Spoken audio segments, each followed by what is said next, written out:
Saya akan sampaikan tentang forgiving offenses. Bagaimana kita bisa mengampuni pelanggaran-pelanggaran, kesalahan-kesalahan. Firman Tuhan berkata, tolong disajikan. Dalam Kolose pasal 3 ayat ke-13. Dikatakan, sabarlah kamu terhadap seorang yang lain. Dan ini dia, ampunilah seorang akan yang lain apabila yang seorang menaruh dendam terhadap yang lain. Perhatikan kalimat ini. Sama seperti Tuhan telah mengampuni kamu, kamu berbuat jugalah demikian. Kenapa harus mengampuni? Ini jelas sekali. Kita mengampuni karena kita lebih dulu telah diampuni oleh Tuhan. Dan tentunya kita baru bisa diampuni kalau kita datang dalam pertobatan untuk minta ampun segala dosa dan pelanggaran kita. Kata bertobat dalam bahasa Inggrisnya repent. Bahasa Yunaninya adalah metanoia. Change the way of your thinking. Perubahan pola pikir. Tetapi kata repent juga mengandung pengertian repent. Ya, kalau saudara tempat tertinggi di sebuah tempat apartemen namanya penthouse. Jadi ketika saudara bertobat, repent, dikembalikan kepada kedudukan yang tertinggi yang seharusnya Tuhan rencanakan dalam hidup setiap kita. Dosa mendatangkan kejatuhan, dosa merendahkan status kita. Tetapi begitu kita bertobat, Anda dikembalikan kepada posisi tertinggi yang seharusnya terjadi dalam hidup setiap kita. Nah, kita lihat sekarang, banyak orang gak mau mengampuni. Kenapa? Mereka tidak tahu bahwa konsekuensi tidak bisa mengampuni itu konsekuensinya berat. Alkitab katakan dalam Matius pasal 6 ayat ke-14. Karena jikalau kamu tidak mengampuni orang lain, Bapak di sorga juga tidak mengampuni. Nah ini kan. Ini banyak orang tidak berpikir, enak aja. Dia udah buat saya sakit seperti ini. Dia udah tipu saya. Enak aja suruh ngampuni. Saudaraku dikasih Tuhan. Lalu kita datang saudaraku. Peribadatan dengan kepahitan, keterlukaan tanpa pemberesan. Mari saya beritahu, tidak mengampuni berarti sama dengan tidak memberikan Tuhan mengampuni kita. Saudara kasih Tuhan, ini yang Yesus katakan loh ya. Jadi mau gak mau kita mesti belajar melepaskan kasih itu. Tapi juga ada konsekuensi lain. Ketika kita tidak mengampuni, konsekuensi yang kedua adalah seluruh jenis persembahan kita tidak dikenan oleh Tuhan. Ibadah kita pun tidak dikenan sama Tuhan. Pak saya sudah terlibat pujian penyembahan. Pak saya melari-nari. Saya bagian ini usher. Saya bagian pelayan Tuhan di gereja saya. Yesus berkata dalam Injil Matius pasal 5 ayat 23 dan seterusnya. Kalau kamu datang beribadah kepadaku. Kamu bawa korban persembahan. Lalu kamu teringat ada sesuatu yang gak beres sama saudaramu itu. Yesus tidak bilang begini. Menari melompatlah. Atau persembahkan korban lebih lagi. Tidak. Yesus bilang gini, tinggalkan persembahanmu di situ. Di altar itu, pergi pulang, berdamai dulu. Beresin dulu, rekonsiliasi. Baru kamu pergi beribadah mempersembahkan korban. Dengan kata lain, tanpa pemberesan, tanpa pengampunan, tanpa melepaskan kasih, ibadah kita jadi sia-sia di hadapan Tuhan. Persembahan kita jadi sia-sia. Saudara kekasih Tuhan, betapa pentingnya kita mengampuni. Dan saya beritahu sekali lagi, kita tidak akan mungkin bisa mengampuni tanpa punya pengalaman diampuni. Nah ini dia, untuk bisa mengalami pengalaman diampuni, kan tadi saya sudah bilang, mesti bertobat. Supaya apa? Supaya sang kasih itu, nah ini dia. Kasih itu apa sih? Kasih bukan sesuatu. Kasih juga bukan sekedar perasaan sayang. Kasih itu satu pribadi. 1 Yohanes 4 ayat ke-8 menjelaskannya. Allah adalah kasih. Jadi ini yang membedakan kasih kita dengan kasih-kasih dari keyakinan-keyakinan yang lain. Keyakinan-keyakinan lain bisa memiliki yang disebut perasaan sayang. Tapi itu bukan kasih yang sejati. Kasih sejati cuma ada di dalam Yesus Kristus Tuhan. Dan ketika kita datang minta ampun disucikan, mari saya beritahu mengundang Yesus jadi Tuhan dalam hidup kita. Artinya sumber kasih itu ada dalam diri kita. Artinya ini luar biasa. Pribadi kasih itu, the greatest love itu berdiam sekarang di dalam diri kita. Makanya tidak ada alasan untuk tidak bisa mengampuni. Kenapa? Karena pertama Tuhan kasih modal sama kita untuk bisa mengampuni. Modalnya apa? Modal di mana kasih Allah telah bekerja dalam hidup kita. Makanya Tuhan bilang, kamu harus mengampuni orang lain sebagaimana aku mengampuni kamu. Kenapa? Karena waktu kita mengaku dosa kita dan mengundang Yesus bekerja dalam diri kita, kasih Allah berdiam di dalam diri setiap kita. Setiap orang yang mengasihi orang lain, dia lahir dari Allah.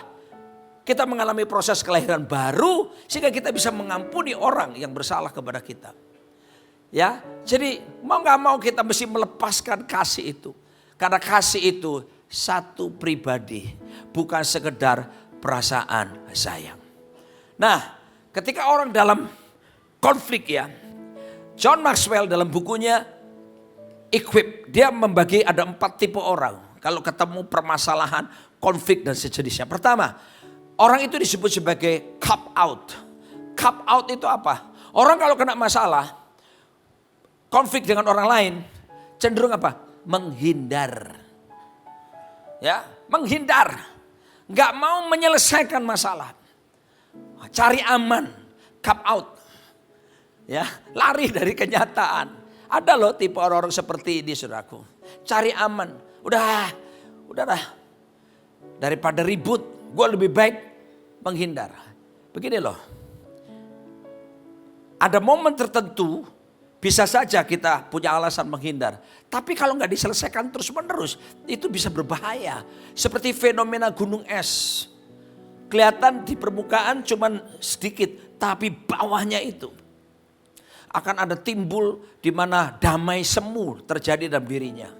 Seperti sebuah borok, ya, luka yang borok itu kelihatannya sembuh kering, tapi begitu kesenggol sedikit bisa mengeluarkan darah. Itu pertama, cup out. Tapi yang kedua, hold out. Hold out ini tipe orang yang kalau ada masalah dengan orang lain, ada konflik, dia cenderung ya pasrah aja deh. Oke. Ya, let it be, let it be, let it be, oh, let it be. There will be an answer, let it be. And when the broken-hearted people living in the world agree, there will be an answer, let it be. Atau qui sera sera, whatever will be will be. Udah biarin deh. No, kita harus belajar dan berani menghadapi setiap permasalahan. Jangan cup out, jangan hold out, apalagi yang ketiga drop out. Ada orang yang drop out. Udah begitu ada masalah, gua mati aja. Dia sengaja melukai saya. Cintaku sedang mereka-rekanya Pak Pendeta. Dia putuskan, dia campakkan saya sedemikian rupa. Padahal aku serahkan hatiku, jiwa ragaku. Aku sudah keluar modal banyak Pak Pendeta. Sudah belikan tas mahal, jam tangan, cincin berlian. Aku diputuskan dia. Kalau begini caranya, aku mau main ayunan pakai leher saja. Gondal gandul bunuh diri. Drop out. Sudah menyerah. Tidak ada upaya lagi untuk itu. Patah semangat. Aduh. Dan ternyata sekarang banyak orang yang seperti itu. Dalam teori ilmu kecerdasan, sekarang ada multiple intelligences. Tapi yang saya lihat yang paling banyak berlaku itu ada 4. Yang pertama IQ, kecerdasan intelektual. Kedua EQ, emotional quotient, kecerdasan secara emosi. Yang ketiga SQ, kecerdasan spiritual. Tapi yang nomor 4 ini seringkali orang abaikan. Apa itu? EQ. EQ itu adversity quotient. Kecerdasan tahan banting. Nah ini. Kita perlu punya spirit yang tahan banting. Orang Surabaya bilang otot kawat balung mesti keringet wedang jahe. Rawi-rawi rantas malang-malang tuntas itu. Ya, coba bayangkan kalau seorang suami ada masalah sembunyi lari. Aduh saudaraku, gimana dong rumah tangganya seperti itu? Seharusnya kita harus jadi orang nomor 4 karena Yesus berdiam dalam diri kita. Apa itu saudaraku? All out. Ini orang-orang yang berkata, oke, selamat datang masalah, selamat datang pergumulan, selamat datang ada konflik. Tapi aku tahu Yesus ada di dalamku. Kalau orang itu telah melukai aku, oke. Aku punya modal untuk apa? Untuk lepaskan kasih. Caranya gimana? Mengampuni. Mengampuni lebih sungguh. Enak aja Pak Pendeta ngomong, gampang Pak Pendeta yang ngalami ngerasain. Mengampuni. Angkat suaramu. Yang tulus nyanyinya, jangan sambil sambil kereketan. Apalagi lihat wajah orang itu. All out. Why? Karena kasih yang all out itu telah diberikan. Waktu dia disalib dia berkata it is finished. Semuanya. Dia gantikan posisi kita. Dan dia menyatakan kasihnya. Itu modal pertama yang paling kuat. Orang tanya, cu Yesus Chenali. Jawabmu apa? Saya wasinli. Sak jeroning hatiku. Neng kene loh Gusti Yesus iku. Orang Manado bilang, di sini no, kita pe ati dang. Ododoe, ngananin tahu. Seharusnya orang melihat kita, melihat Yesus kan. Kenapa? Ada kasih yang mengalir, ada mengampuni. Modal yang kedua. Ini orang kalau bisnis perlu modal ya Pak ya.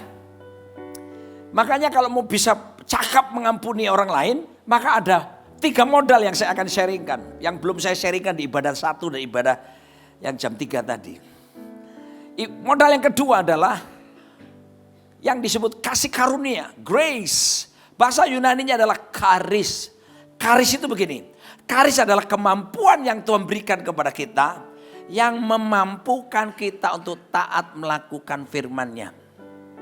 Siapapun kita tanpa kasih karunia tidak akan mungkin bisa taat melakukan firman.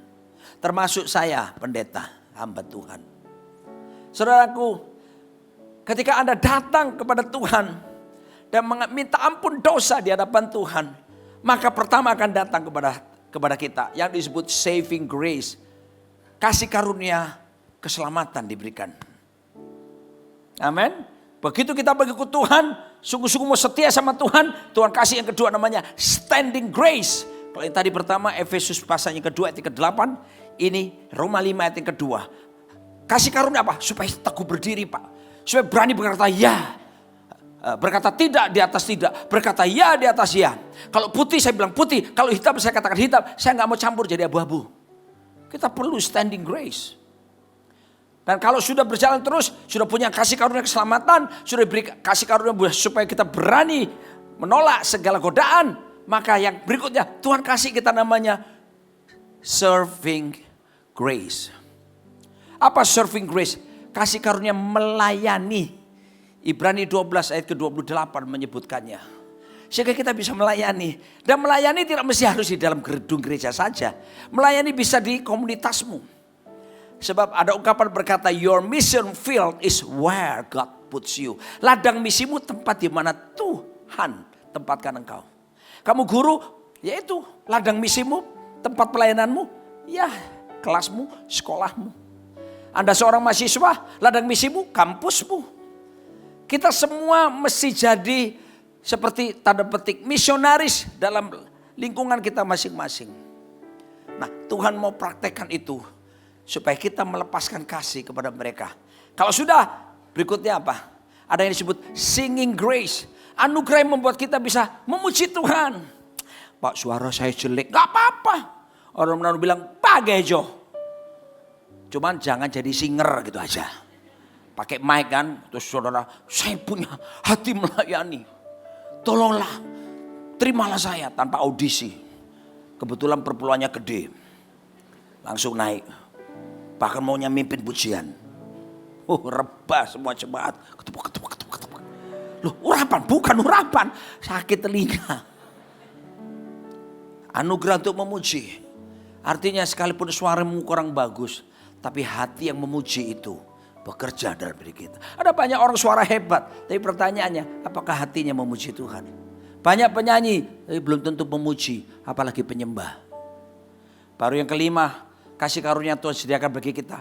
Itu semua diberikan gratis, tis. Saking mahalnya, sampai kita gak mampu membeli, akhirnya Tuhan putuskan, nih gua kasih gratis. Yang kelima namanya sufficient grace. Dalam 2 Korintus pasal yang ke-9. 2 Korintus 9 atau 2 Korintus 12. Ayat yang ke-7 dan seterusnya. Paulus berkata, 3 kali aku berdoa supaya utusan iblis jangan menggocok aku. Tapi Tuhan bilang gini, hei Paulus, cukuplah kasih karuniaku bagi kamu. Sebab dalam kelemahan mula kuasaku menjadi sempurna. Itu di Alkitab disebut sufficient grace. Jadi kasih karunia Tuhan terlalu cukup buat kita. Makanya kalau sampai kita gak bisa mengampuni orang lain, itu Oma Irama bilang terlalu. Orang Ambon tuh punya ungkapan bagus sekali. Lutut lurus, hati bengkok. Lutut bengkok, hati lurus. Iya. Apa artinya lutut lurus? Sombong, angkuh, gak mau mengampuni. Hatinya bengkok. Tapi lutut bengkok, mau merendahkan diri, mau mengampuni. Hati lurus, sedap. Pilih yang mana? Saudara dikasih Tuhan. Jadi modal pertama kasih. Kasih ilahi. Sudah diberikan tanpa syarat, tanpa alasan. Modal kedua adalah grace, kasih karunia. Tapi ada modal ketiga. Yohanes 17 menjelaskannya. Ketika Yesus berdoa untuk murid-muridnya supaya bersatu. Kalau mereka bersatu, dunia melihat bahwa mereka adalah murid-muridku, kata Tuhan. Apa yang model ketiga? Glory, kemuliaan. Aku telah memberikan kemuliaan kepada mereka. Kemuliaan itu, kadang-kala kita itu pemimpin pujian di sini atau kita adalah hamba Tuhan, keliru ngajarkan tentang kemuliaan kepada jemaat. Kadang-kala kita ngomong gini, berikan kemuliaan kepada Tuhan. Lalu kita dari mimbar gini. Lalu jemaat ikut-ikutan. Lalu terus dari minggu ke minggu jemaat tergambar. Kemuliaan identik dengan tepuk tangan. Mari saya beritahu, kemuliaan itu beyond. Jauh melampaui tepuk tangan. Amin. Kemuliaan itu bahasa Yunaninya doxa. Ya, bahasa Ibraninya kabot. Artinya apa? Bobot. Bobot apa? Bobot karakter. Saya akan kasih ilustrasi. Boleh ada orang yang badannya besar, tinggi besar. Kayaknya ini Stranger Things. Please, would you like to come forward, brother? Betul saya tidak salah, saudara. Kesini Pak. Masuk TV kita, syuting. 1, 2 kamera. Ya, saya salaman. Oh, dia ada beda sekali ya. Oke. Tidak ada masalah dengan punggung? Aman. Oke. Kita buat ilustrasi. Boleh. Siap? Haleluya. Yang datang itu istri. Oh, istri. Oh, sudah berkeluarga. Ya. Oh, kelihatannya kayak jomblo tapi udah beristri ya. Berarti kamu bersyukur, kamu bahagia rupanya ya. Senangnya isinya. Langsung tepuk tangan sendiri, oke. Sebentar aja, kamu udah ada masalah ya? Aman, mau pergi baik. Aja, boleh gendong saya sebentar. Boleh. Siapa lagu ya? Tak gendong kemana-mana, tak gendong kemana. Agak di sini supaya, oke ya. Tolong perhatikan ya, kameramen. Jalan ke sana.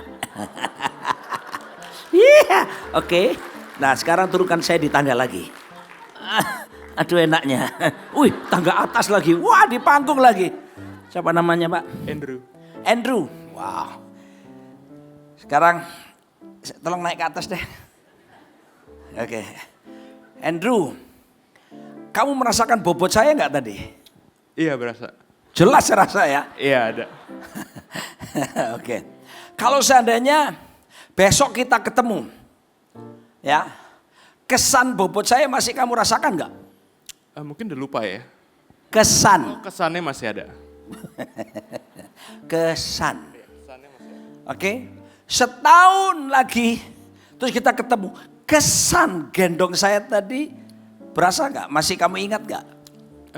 Kesannya masih ada lah, masih. Ya dong. Memorinya masih ada. Memorinya masih ada, kecuali kamu Lupa ingatan. lupa. Kamu yang bilang sendiri lo ya. Sama Tuhan, lepaskan. Dengar saudara. Tuhan itu waktu kamu bertobat, mengundang Kristus bekerja, masuk dalam hatimu, bukan sekedar agama Kristen loh ya. Kamu punya pengalaman pribadi sama Tuhan, maka pertama kasihnya ada di sini. Dua, kasih karunia diberikan. Ketiga, kemuliaan di sini. Seharusnya kita itu walaupun tidak melihat Tuhan, tapi kenapa kamu bisa percaya sama Tuhan Yesus? Walaupun tidak pernah ketemu salaman apalagi. Kenapa? Iman kan? Itu bicara bobotnya. Kesan ilahinya itu masih bisa dirasakan. Makanya tidak ada alasan tidak bisa mengampuni. Halo. Atas nama bangsa Indonesia saya ucapkan terima kasih. Semoga amal ibadahmu diterima di sisinya. Amin. Kembalilah ke istrimu. Saudaraku. Amin. Konsekuensi yang selanjutnya. Satu, kalau orang tidak mengampuni, maka Tuhan tidak akan mengampuni. Ada konsekuensi yang harus kita terima. Konsekuensi kedua, bentuk ibadah kita apapun, persembahan, pelayanan apapun kita, di mata Tuhan, nol. Tidak ada gunanya. Yang ketiga, kalau orang tidak mengampuni, tidak merilis kasih, murka Allah akan datang atasnya. Agak keras ya.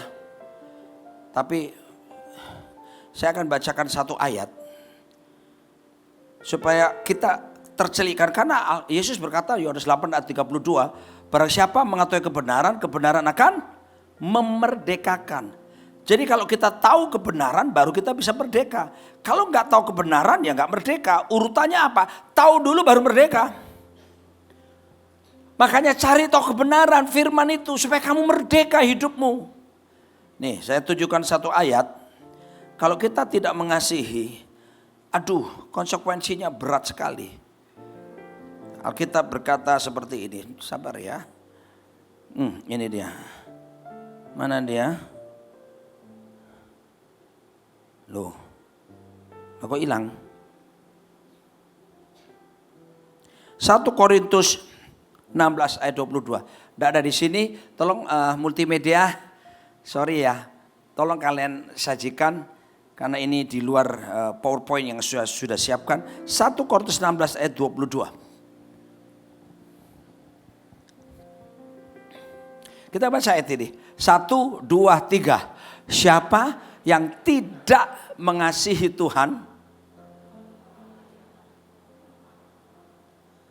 Ulangi.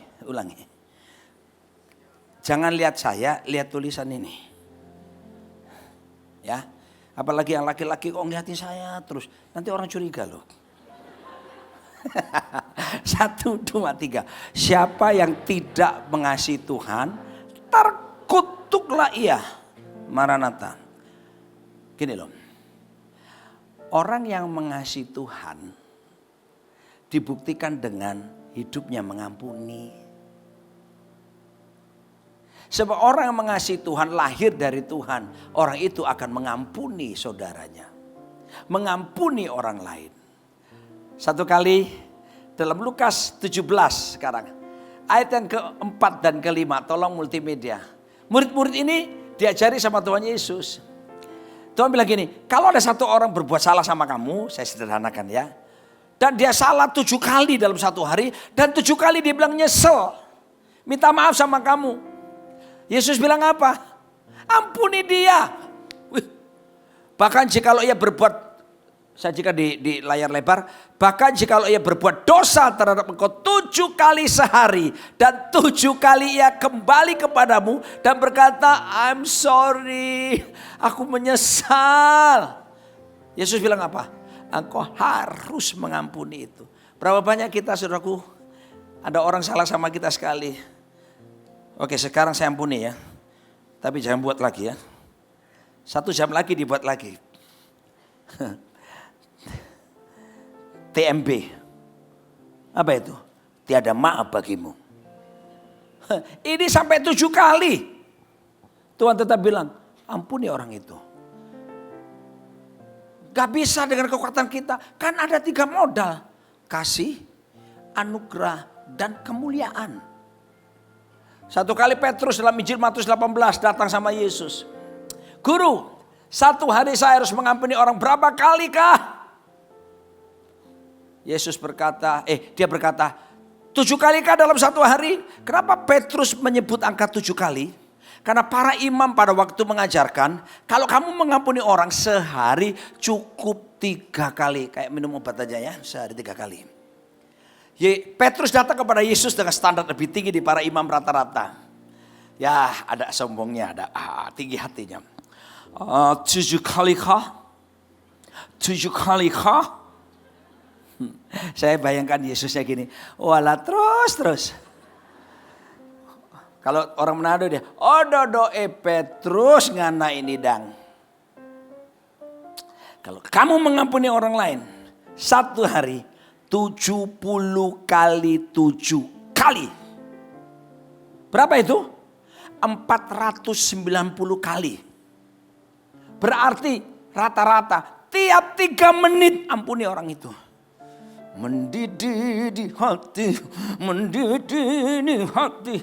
Berapa banyak kita waktu sakit hati sama orang, kita bayangkan dia jalan di trotoar, lalu ada bis damri nyasar, nabrak pria, langsung kemudian dia terlempar ke sungai, lalu ada ular kobra patuk dia, lalu tidak selesai itu, lalu ada buaya di sungai itu, mati.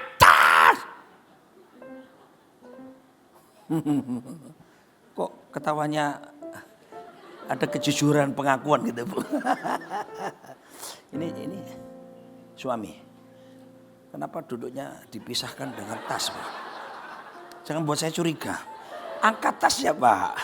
Bapak mendekat sama ibu. Ya. Ibu bilang so sweet ya. Ya. Salam kasih Tuhan. Kepahitan menutup pintu berkat hidupmu. Tapi kamu mengampuni. Kamu sama saja menyediakan langit dibukakan. Buat rezekimu, buat masa depanmu. Philip Yancey, seorang penulis buku yang menulis keajaiban kasih karunia. Saya baca sudah lama, mungkin 20 tahun lebih yang lalu. Dia berkata begini dalam bukunya. Kalau kamu tidak bisa mengampuni orang lain, kamu sedang menghancurkan sendiri jembatan masa depanmu yang harus kamu lalui demi mencapai masa depan. Artinya orang yang tidak mengampuni tidak memiliki masa depan. Kenapa? Jelas. Karena Tuhan akan mengampuni dia. Mau jadi apa hidup kita saudara? So that's why sore ini buat keputusan. Siapapun orang itu menjengkelkan dia. Saudara jangan pikir, wah enak aja diampuni. Orang yang berbuat salah kepada saudara, kelihatannya ketawa-ketawa, senang-senang. Dia menghadapi konsekuensi atas kesalahannya kepada saudara. Jangan dipikir Tuhan gak tahu apa yang dia lakukan kalau menyakiti saudara, melukai saudara. Dia ada urusannya sendiri dengan Tuhan. Tapi itu bukan bagian kita. Biarkan cara Tuhan yang melakukannya. Sebagai seorang gembala yang menggembalakan mulai dari tahun 2090, tahun 92. Saya banyak hal mengalami pengalaman seperti itu. Dimaki orang, hampir dikeroyok 10 orang, sekecil ini padahal. Hampir dipukuli 10 orang saya pernah mengalami. Lalu saya pernah mengalami dihujat, dan banyak hal saudaraku, difitnah bahkan. Aduh, tidak enak. Tapi saya harus melakukan firman. Saya nggak boleh cuma khotbah. Saya harus praktek don apa yang saya khotbahkan. Sakit saudaraku. Apalagi dituding-tuding. Jarinya itu kelihatan jelas saudaraku. Udah gak panggil Pak Roni lagi. Roni lu. Udah direndahkan. Tapi memang gak enak. Hari itu dimana saya ngalami saudaraku. Aduh. Sakit. Siapa yang gak terluka? Bisa. Tapi saya gak mau biarkan berlama-lama. Saya harus beresin. Jadi saudaraku, saya dengan iman. Saya ampuni Tuhan. Gak enak hati saya. Tapi saya lepaskan pengampunan. Saya berkati dia. Saya berkati dia. Kelihatannya orang itu tambah makmur. Malah kalau ketemu saya itu seperti mata sebelah gini. Terus bilang sama temannya. Gimana? Kayak kita diketawain gitu. Keadaan ini sepertinya tidak ada perubahan. Tapi saya bersaksi saudaraku. Kira-kira 10 tahun kemudian. Orang ini datang kepada saya. Sambil menangis seperti anak kecil. Dan dia berkata, ampuni saya Pak Roni. Ampuni saya. 10 tahun. Tuhan bekerja sendiri dalam hidupnya. Dan akhirnya hubungan kami dipulihkan. Satu kali ada seorang hamba Tuhan terkenal. Sebelumnya baik sama saya. Kalau kita ketemu kita bisa bercanda. Ngomongnya jauh, lu gua Aaron, lu gimana sih itu? Karena sahabat, berteman baik. Satu kali dia dengar orang lain ngomong negatif tentang saya. Dan teman saya ini percaya sekali omongan orang itu tanpa konfirmasi dengan saya. Sejak saat itu dia ketemu saya udah gak kayak dulu. Aaron nih, enggak. Aaron apa kabar? Kroso dong, terasa nih. Ada sesuatu yang gak beres sama teman saya ini. Dan saudara tahu, singkat cerita saya dapat kabar bahwa dia kemakan orang lain menjelekkan saya. Dan dia begitu percaya saja. Hati-hati ya, dengar statement ini. Orang rendah merendahkan orang lain. Orang mulia memuliakan orang lain. Kamu pilih yang mana? Pilih dari orang mulia, memuliakan orang lain. Karena Alkitab mengajarkan, kita mesti saudaraku menganggap orang lain lebih utama daripada kita. Tapi kalau ada ketemu orang yang suka menjelekkan orang, lu tau gak sih, lu tau gak, itu orang rendah. Karena kesukaannya merendahkan orang lain. Karena memang dia orang rendah. Tapi orang mulia menutupi banyak pelanggaran. Bahkan melepaskan pengampunan. 2 tahun kemudian teman saya ini sudah telepon saya. Roni, lu ada di mana? Di rumah. Lu datang ke sini deh. Dia tunjukkan dia ada di sebuah plaza. Cepetan lu datang ke sini. Saya datang ke sana. Dan begitu saya datang di sebuah kafe begitu. Kata pertama yang meluncur dari dia berkata, Roni, maafin gue. Maafin gue Roni. Loh, kenapa? Selama ini gue percaya dengan omongan orang-orang itu tentang kamu. Padahal kenyataan di lapangan tidak seperti itu. Saudara, wrong perception. Persahabatan dirusakkan. Karena kita suka mendengar orang lain yang menjelekkan. Kalau kamu menerima orang lain menjelekkan. Kamu tanya sama orang itu. Oh, orang itu kamu bilang gini ya, negatif ya. Gini aja. Supaya aku bisa percaya omonganmu. Boleh enggak kamu ngomong ini? Nanti saya konfirmasi ke orang itu. Kalau dia bilang, oh jangan. Ya udah, gua anggap lu enggak cerita apa-apa sama gua. Bodohnya kita adalah kita telan habis perkataan orang itu. Pada orang itu telah memberikan bumbu-bumbu negatif. Jangan mau percaya. Saudara tahu betapa tersiksanya dia 2 tahun punya perasaan yang salah. Orang tadi betapa tersiksanya 10 tahun. Dia menyadari bahwa itu berdosa di hadapan Tuhan. So, jadi kalau ada orang menyakiti saudara jangan pikir enak aja dia. Enggak, orang itu pasti tersiksa. Ada satu ayat firman Tuhan berkata, orang bodoh dibunuh oleh sakit hati. Ayat terakhir supaya saudara tahu bahwa saya sudah mau selesai.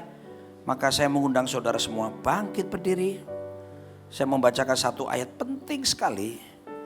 Supaya kita pulang dimerdekakan oleh Tuhan. Bangkit berdiri bersama-sama. Satu ayat terakhir ya. Sabaro. Ini dia.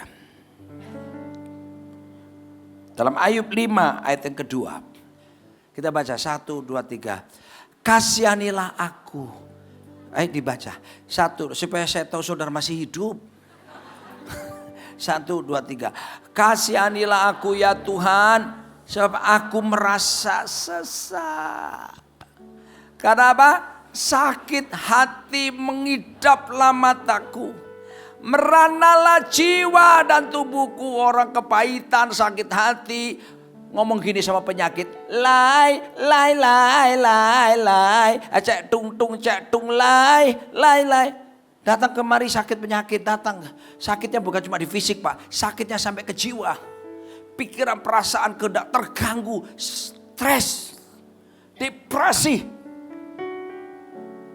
Tolong baca yang berikut ini. 1, 2, 3. Sesungguhnya orang bodoh dibunuh oleh sakit hati. Dan orang bebal dimatikan oleh iri hati. Jangan pulang dapat status bodoh. Jangan pulang dapat status ibadah sia-sia. Pulang dapat status umat yang diberkati oleh Tuhan. Amin. Bagaimana caranya? Saya ajak berdoa 1-2 menit ke depan. Kalau ada orang yang melukai saudara, bikin saudara gregetan. Bahkan saudara merencanakan kasih minum kopi sianida. Bereskan sore ini. Lepaskan pengampunan. Yesus berkata, ini loh dia. Bukan cuma mengampuni, berkati orang yang menganiaya kamu. Berbuat baiklah kepada mereka. Ini melampaui hukum yang dunia ajarkan.